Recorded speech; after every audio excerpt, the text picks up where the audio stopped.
I'm BeeIsDoubt, welcome back to the channel. Today we're talking about the bosses of Donkey Kong Bananza. These are the bosses that have a splash screen and a big name to showcase this is it. Naturally, this isn't going to be a difficulty ranking, this is a family game, and most of the bosses aren't particularly hard, but a lot of them were very entertaining, and I just want an excuse to make a video on one of my favorite games I've played this year. So, let's jump right in. All 19 bosses in Donkey Kong Bananza, ranked. Let me know your thoughts down below. At number 19, we have Grumpy Kong fought on the canyon layer. While his first attempt to defeat us failed with the Pika Bruiser, Grumpy is now here to take us on himself. But he isn't a fighter, he's an inventor, and thus he forms this shell of materials to battle with, and you have to disassemble his work. The challenge with Grumpy is that he is massive and he's made of multiple materials, but that's also his flaw, as his legs and his weapon are made of less sturdy stone compared to the concrete of the upper torso. It's worth noting the top of his head is indestructible, as that's where Grumpy himself hangs out, but as you destroy him bit by bit, hacking away at the golden skeletal limbs keeping the creature together, you'll eventually stun Grumpy, allowing you to jump up and smack him. He does have one swing attack he can do after you've hit him enough times, which I thought would result in a tougher second phase, more fun, but no, he just goes back to being stunned and you can just deliver the rest of the blows and win the fight. Grumpy Kong goes down really easily, with his creations often being more dangerous than he is, and it's because of that fact that Grumpy doesn't land highly in this video. The fight needed an extra oomph, an extra phase to really sit with me, as this is the prime example of a Go Kong Bananza, spam punch, and win battle style of play, which is fair, but not my cup of tea personally.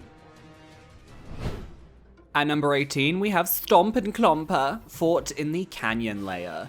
The final boss of this zone, this is a harder variant of the regular one-legged stomping enemies in this game, except it has two legs, and a lot of material shielding its engine. The challenge comes from needing to break the legs, which will cause the creature to topple over and allow you to punch through the vast block of material to reach the engine. And honestly, this isn't that difficult. It's two phases, with the second of those being trickier due to one of the legs being made of tough concrete, so you have to whack at the leg carefully while avoiding being stomped, and I took a couple hits here. Of course, I could Bananza and destroy that leg in an instant, but where's the fun in that if I knew I could handle it regular? Similar to Grumpy Kong beneath it, Stomp and Clomper is a bit of a punch till you win fight with no real gotcha moments to change things up. But he lands above Grumpy Kong because he technically has two phases, whereas Grumpy's first fight was lacking in that sense. Not much else to say, it's honestly a really forgettable boss, especially as from this point onwards in the game, the bosses get far more interesting. At number 17, we have K Stomp and Clomper, fought in the planet core. Of all the bosses to rematch, did it really have to be this guy, huh?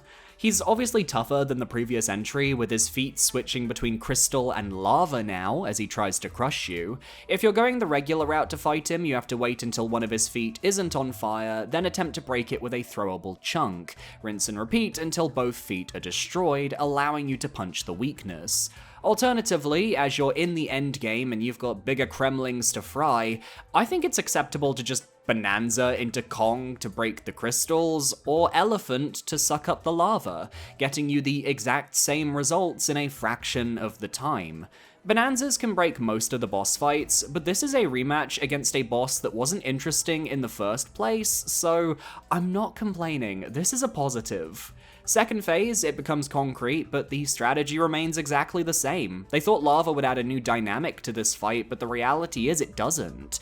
It's only above the original because it's marginally harder if you try to fight it without your Bananzas. Next. At number 16, we have the Pika Bruiser, fought at the bottom of the junk pit layer. To put it bluntly, this boss lands this low purely because it's the first instance of a reused boss fight in-game, and it's of a boss that I'd argue didn't need to be fought a second time. The initial Peekabruiser, at least to me, is a really strong opening boss for DK Bananza, so having us refight it after the 60% point of the game feels a bit redundant. Oh no, now it's made of powerful concrete instead of regular material for most of the fight. You mean the concrete that Kong Bananza could already destroy and we had access to Kong Bananza in the initial version of this fight? I'm just saying, it doesn't make sense. I do like the mechanic where it fires out circular AoEs that, if you step into them, will cause the ground below to turn into those octopus mimic enemies. It causes the arena to become more dangerous as a result, but these enemies end up being rather obnoxious due to how many there are at any given time, leading to some frustration. When the mechanics of the refight don't actually lend themselves to new strategies, having you default to the same strat that worked wonders in the very first boss of the game, there's a problem. Just go Kong Bananza, punch the boss until you reach the engine at its core, then climb the mountain it summons and do the last hits, while avoiding the admittedly obnoxious mimics that try to destroy the mountain as you climb it. I was so fascinated by the junk pit layer with its unique scenery and traversal that I was hoping for a boss fight that made use of those mechanics. That's what really damned this refight for me, it just wasn't the place for it. I have much higher praise for the first battle, which we'll get to in a couple entries. At number 15, we have the Mad Mixer fought in the underground refinery of the Canyon layer. This mechanical marvel was taken over by Void Kong, now mixing at a rate that is far too fast for the machine to survive. Before long, the entire canyon layer and the Banandium refinery could be taken down if not stopped. We therefore hop into a minecart and use our newfound explosive bombs to blast it to Kingdom Come before it can blast us to Kingdom Come. This boss had a lot of potential, and some of it was met. You have to attack the mixer while it creates walls of trash that protects it from your shots. It can fire groups of lasers that you have to watch out for as you circle it, and the lower in health it gets, the more complex the walls it summons are. I just wish it had more health, as I felt that in both my playthrough and my partner's off-recording run, this boss went down too quickly. Especially for something with such a genuinely creepy design, why does this mixer have a face? I think having a roller coaster style boss would work better as more of a level than confined to a small arena, and I think the mixer just needed more complex defense patterns to really reach its full potential. Still a great time, and a nice change of pace after punching everything to death, even if it won't rank too highly. At number 14, we have Peekabruiser fought in the Lagoon layer. This is the first official boss fight of the game, which means it needs to be a showcase of what the player can expect, and I feel like the majority of the bosses you face are these amalgamations, creatures that are trying to feel natural yet have this lack of authenticity, and this creepy square octopus is a perfect example, taking an animal that is known for its roundness and sanding off those edges. The boss fight itself is pretty simple. You chase Peekabruiser around, defeating the little octopi that it spawns. As the boss is made up of tons of these creatures, you beat them and the boss loses structure and form. Alternatively, while the boss is metallic, you can activate Kong Bananza, your brand new transformation, that allows you to punch through the barrier surrounding the boss to attack the weak point. This triggers a sequence where the boss flees to the center of the arena, creating a mound of sand you have to climb while the explosive octopi try to pile on top of you. Reach the top, punch the mechanism, and the fight is yours. What I like though is that you don't need the Bananza form for this fight. It makes your life a lot easier and is likely the intended way to play, but you can still grab some rock from the sides of the arena and attempt to break the concrete that way. Or you can kill the octopi until the octopus loses all its health in that fashion. Having multiple ways to go about this fight is refreshing, and it makes challenge runs a lot of fun. Very deserving of a number 14 spot. At number 13, we have the Great Harmonial, which isn't technically a boss fight due to not having a boss splash screen, but does end up being the final obstacle to escape the disco layer, and you are put into a challenge sequence that gives you a time limit to save Pauline, so I kinda wanna count it. The Great Harmonial swallows Pauline at the end of the Radiance layer, and with help from Poppy Kong, you manage to lure it to the disco layer, destroying the mind control helmet it's wearing in the process. This allows you to jump into its mouth to rescue Pauline yourself, and so you freefall, punching boulders to try and smash the binds around your companion. The challenge here is in learning to aim the rocks so that you're actually hitting what you need to. It can be tough, especially if this is a mechanic you never thought about prior to this. It doesn't help that the more bonds you break, the more the binds start to rotate around Pauline, forcing you to change your trajectory at a moment's notice. All the while, fleshy vines are appearing to try and stop you from your approach, which just makes me think the Great Harmonial could use an Almax or something. You don't need to suffer heartburn, my dude. This ends with us smashing the bonds and launching down to Pauline, grabbing her in odd rock form and blasting through the Great Harmonial and out into the underground below, which is one of the coolest cutscenes in the game. DK would do anything to help Pauline, and this is where we get to really put that faith to the test. Just a really standout moment, and I wanted to talk about it. At number 12, we have the Mad Mixer remix, Fought in the Feast layer.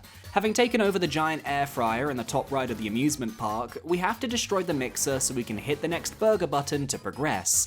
Yes, this is a very serious game. To do this, we rotate upwards and downwards around the mixer in our minecart, collecting both salt rocks and explosive rocks, which we're able to cycle through for the process of this fight. You have to use the salt rocks to get rid of the muck shields that surround the mixer, then use the explosive rocks to damage the mixer itself. All the while, it's firing multiple lasers at you right from the start. This is like if we continued the fight following the ending of the initial Mad Mixer battle, and while I, again, wish this boss fight was a tad more structured and the boss had more health so it would last longer, I think this remix variant is better than the original. The switching between two projectile types adds a lot more depth to the proceedings, even if not every player will realize it. And the concept of watching the mixer dunk itself into hot oil to regain its shields is very funny to me, I don't know why. Plus, when you kill it, you get a bunch of face-shaped potato chips raining down on the central platform, which, yes please, I love me some potat. Great fight, but needs more health so we can really appreciate it for longer. At number 11, we have Grumpy Kong's rematch in the Radiance layer. Starting with the negative, Grumpy Kong once again does not have a proper phase 2 to this fight. Once you stun him towards the end, you do half his health bar, then you jump off, and he does 2 swings of his pickaxe before stunning himself again, which leads to you depleting the rest of his health, easy peasy. It would be disappointing if I weren't happy with the rest of the fight, but I'm pleased to say that getting Grumpy into his weak spot state is actually quite fun.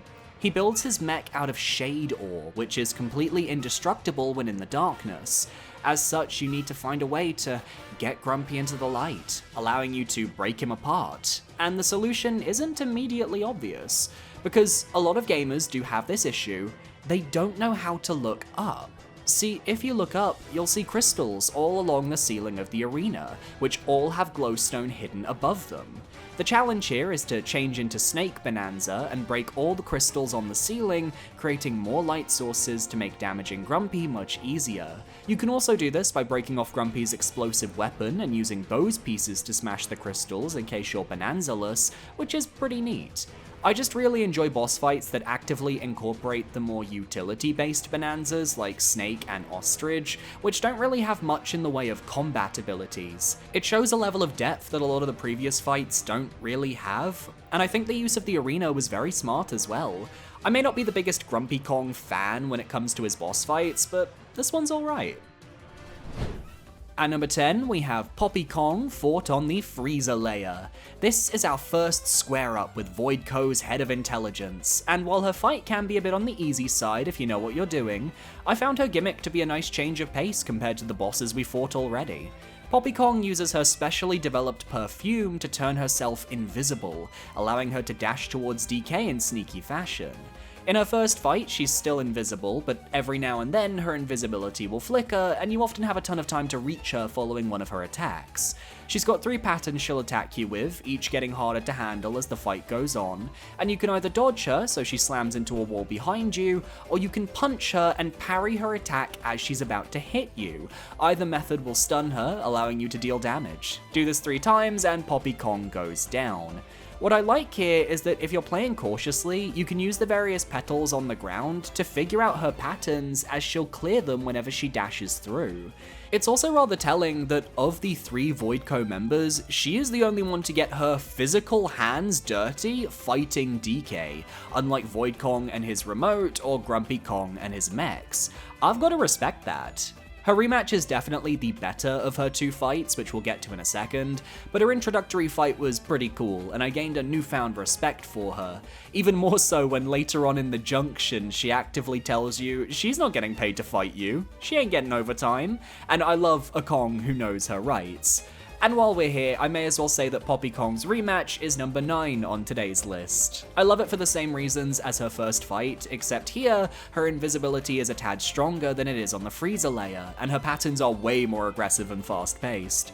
This leads to some entertaining scenarios where if you really want to parry her, you have to learn the exact timing of her attacks to make it happen. I watched my partner do this, he was stubborn, it was entertaining. But the fight itself still plays out the same. 3 stuns, she's done, she's just tougher to actually catch up to and hit this time.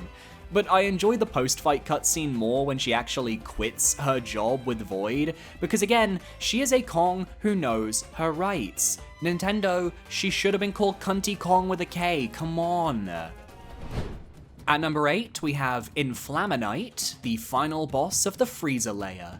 This was the first boss fight in the game that actually made me think, okay, this game's got hands, as it reminded me more of a boss fight in an old school 3D Zelda than a DK game.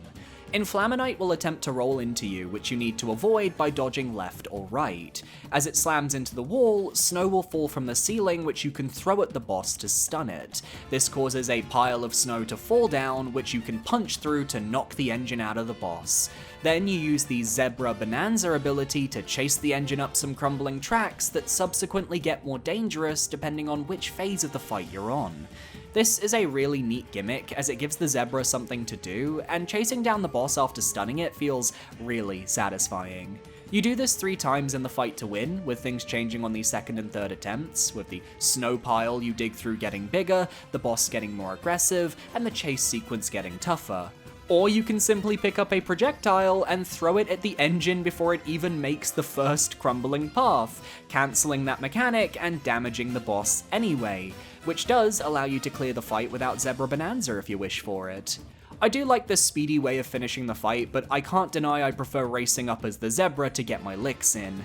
There's a post-game variant of this fight in a boss rush mode where it mixes things up with lava, which was a tad bit more frustrating to deal with, but nothing that would make me change the position of this boss on the list. A good time, and now we're really getting into the good fights.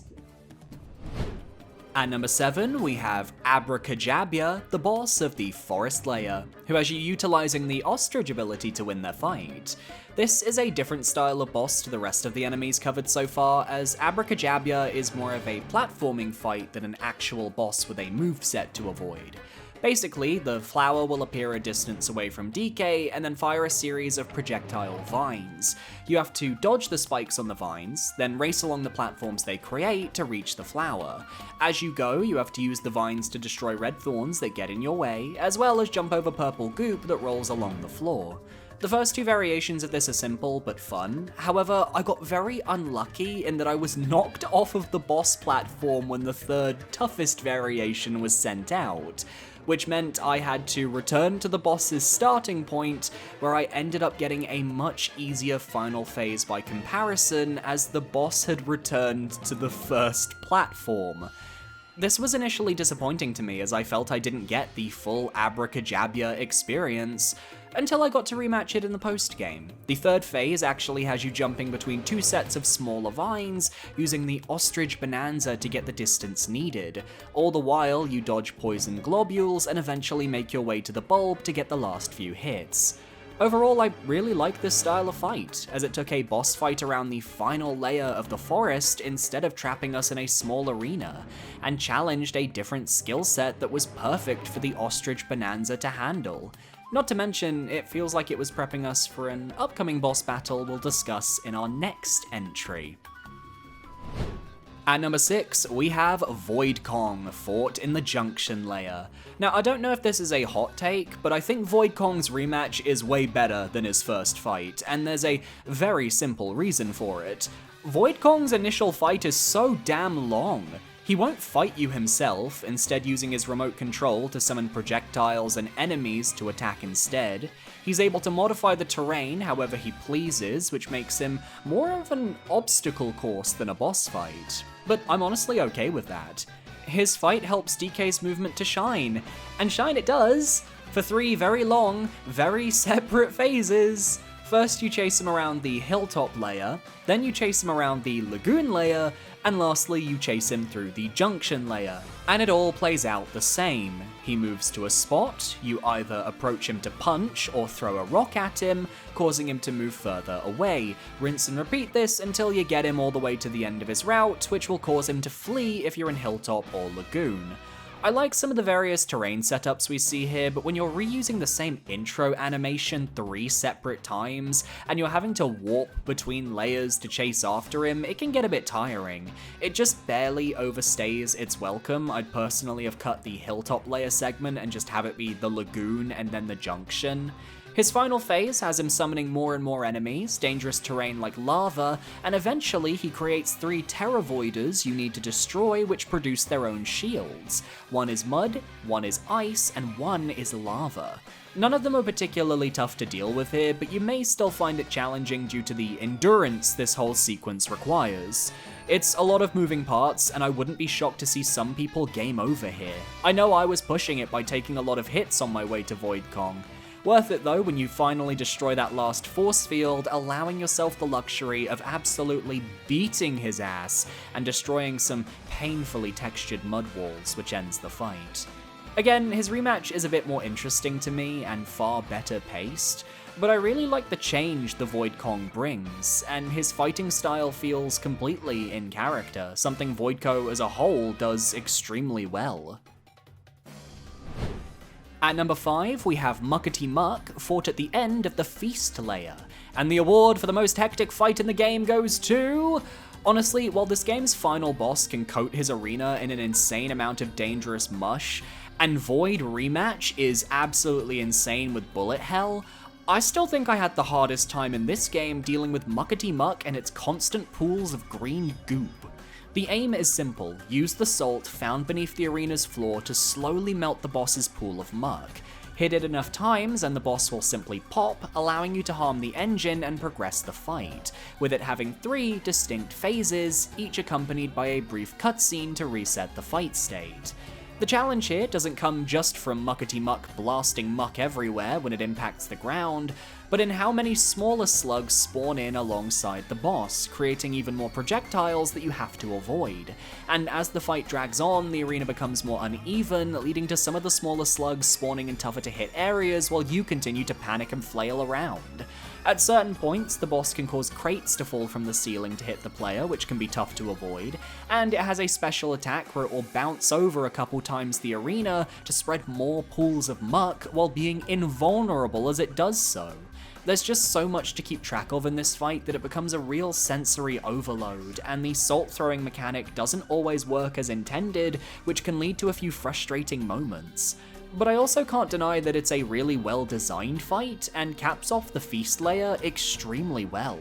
It even has a much harder boss rush variant in the post game that I'd say was the hardest fight I had to deal with due to the extremely limited platform space.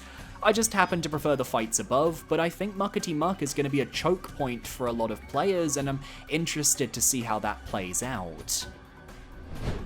At number 4, we have the Void Kong rematch, fought during the Forbidden layer. In comparison to the first battle with Void, I think this rematch simply refines what was actually good about his battle in the first place. Void is a creature who alters the terrain around him, as he can't physically defend himself, and you have to chase him down so you can corner him into using his force fields, which eventually leads to your victory. Here, the chase sequence though is absolutely brutal, as you have to use the Forbidden Layer's brand new mechanic of creating your own platforms as you chase him down. He'll try to fire at you with golden spikes, he'll call down airstrikes to hit you from above, and he'll summon a vast network of poison rings to keep himself protected at all times. This is the closest this game gets to a Toho bullet hell, and yet with careful aiming and liberal use of the creating platform mechanics, I was able to beat this guy on my first try. The second half, where you have to destroy his 3 Terror Voiders, was the easiest part of the fight. It's the same mechanics as his first battle: one fires mud, one fires ice, one fires lava. But you're constantly under threat from his air strikes and a series of pillar AoEs which can get overwhelming very fast. However, these are also your pathways across the arena, as Void fills it all with lava, forcing you to turf surf, chunk jump, and climb over to each Terror Voider as you go. I didn't find this too difficult myself, but I've seen a lot of gameplay of people getting stuck here or just running into lava, and I think, damn, I'm glad I didn't have to do this fight a second time. It's extremely fun, especially the final approach where again, you get to wail on Void Kong. Never gets old, and the post-battle cutscene is god tier. But I think it's an insane difficulty spike in comparison to everything else in the game, and I can see people getting very frustrated with it, even if I found the challenge to be exactly what I wanted. Void Kong definitely cemented himself as a villain I enjoyed, and him actually having tough fights really helped, but he can't compare to the king, can he? At number 3, we have the sinister Blusterwing fought during the Tempest layer. While I'm not crazy about this boss fight being split across 3 separate encounters, I do actually enjoy that each appearance has you facing off against a slightly more enhanced version of the boss to actually succeed. In order to damage the boss, you need to throw chunks at both of its wings, which will cause it to slam to the ground and give you the opportunity to hop on the mask and smack the weak spot. And that's the first encounter. You throw chunks, avoid its attacks, no added dangers to handle. This makes sense though, because you do this before you gain access to the Elephant Bonanza. The second encounter, the boss now fires lava in a straight line across the arena, which you'll need to suck up as the elephant to gain the projectiles needed to do damage. It can also summon tornadoes if you leave it long enough, but I found it pretty easy to hit the wings and just send it to its final encounter. There, at the very end of the layer, you face off against the Blusterwing one last time. The same rules as before apply, except now the boss is charged with electricity and no longer fires chunks for you to suck up. Instead, it launches an electricity beam, which you have to avoid, as well as a series of smaller tornadoes that it combines with a vast gust of wind that can knock you into the electrified water of the arena. You have to suck up the magma blocks that are floating around in the outer tornado to gain the chunks needed to ground the bird. After enough damage, the arena shatters and the bird falls to a lower platform, showcasing its weak spot, but blasting a major tornado up at the player. And so you dive punch downwards in epic fashion to destroy the weak spot once and for all. It's a cinematic finish that many of the bosses in this game could have used, and feels so much more grand than any of the other regular Void bosses. They went all out for this specific encounter, to the point where I'm sitting here wondering, why? Like, I love how hard they went, it just feels so random. And yet, that's what gets the Blusterwing here in the bronze medal spot. At number 2, we have King K. Rool fought at the planet's core. This is the first battle with King K. Rool, where we see him attempt to use the power of the Banandium root, and even if this were the final encounter, I would have been satisfied. He gets a cool, golden accented new form that perfectly fits with his royal theming. This is his form when he's feeling in control, when he feels he has all the power, and thus it's a beautifully regal, golden form dripping with a pompous air you can only get from royalty. A stark contrast to his final boss form, which I really love. He starts off with his signature cannon, summoning a giant cannonball that you have to punch back with Kong Bananza to do a bit of damage. This also works with the smaller cannonballs he fires, and you can switch to Zebra to quickly make up the distance to the boss to capitalize. His other attack involves summoning large hands of rotten banana mush around the player in an attempt to crush you with them. The issue is that they leave trails that you can only get rid of by either throwing gold at them or by sucking them up with the elephant.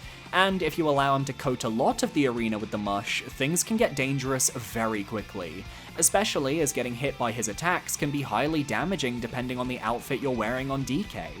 It's not a terribly complex fight in terms of bullet hell or overly complicated movesets, but it makes up for it with an insane amount of polish and aura.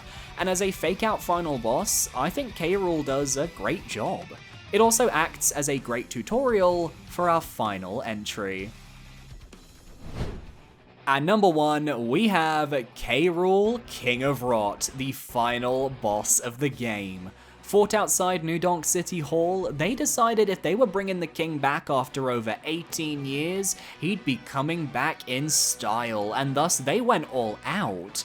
The fake out credits into Gangplank Galleon as you climb upwards from the planet core and towards the surface while K. Rool shouts slurs at you from his jetpack.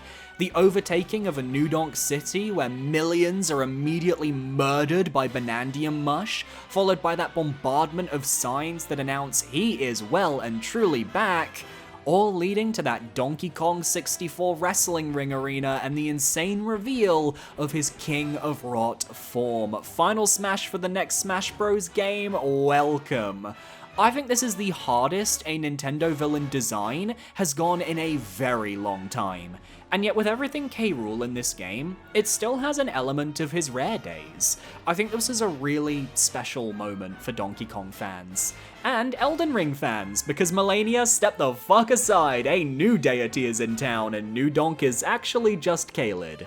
His final battle is an extension of the previous fight, except all his attacks are, of course, supersized, and he has a proper set of 3 phases depending on what third of the health bar he's on. You can denote this by the patterns he uses when he fires his cannonballs, as they start in straight lines, then they bounce, and lastly they curve. His ability to summon Banandium Mush hands grows to insane proportions, with the entire arena getting coated with them. He can summon a vast wall that slowly advances towards you, which you either have to suck up or throw gold at to get through. He can bomb the entire arena, with you needing to break the bombs before they explode with mush, and after all these attacks, he'll begin slamming down hands left and right to crush you. Your aim is to wait for him to fire the giant cannonball at the end of his moveset, as this allows you to parry it with Kong Bananza, stunning him and knocking him out of his rot form so you can deal the most damage. I really struggled with this fight. There is so much going on at any given time, and he does so much damage that I'm just glad I upgraded my life going into this, as well as stocked up on healing items. His health pool is massive. It's about survival and not getting sucked in by his vacuum cannon and shot out like a projectile.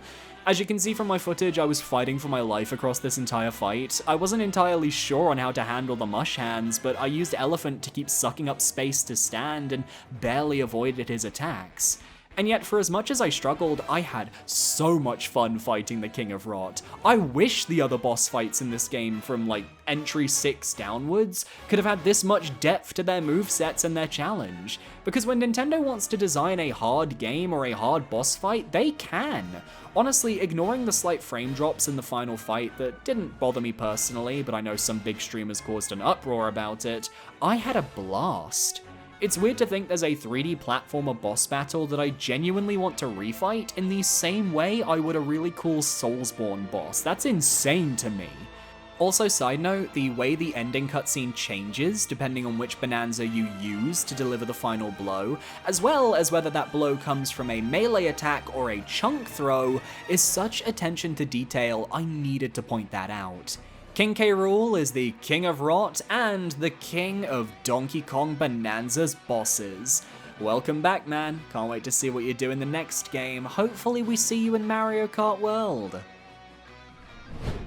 And that's my list. Do you agree with my DK Bananza boss rankings? Let me know down below, and be sure to parry that subscribe button so you can stay up to date on all my future videos. I'm considering doing a layer ranking as well, so keep an ear out for that. A massive shout out to my YouTube channel members, by the way, for supporting me for another month. It's $4.99. You get a shout out in the description at the end of videos as well, and you get access to my Dark Souls 3 Soul Level 1 run, which is pretty cool. And if you want to follow me on social medias, I have a Twitch, I have a Discord, and I have a Blue Sky. So, you know, tons of ways to keep in contact. Thanks for watching, and I'll see you next time. Adios.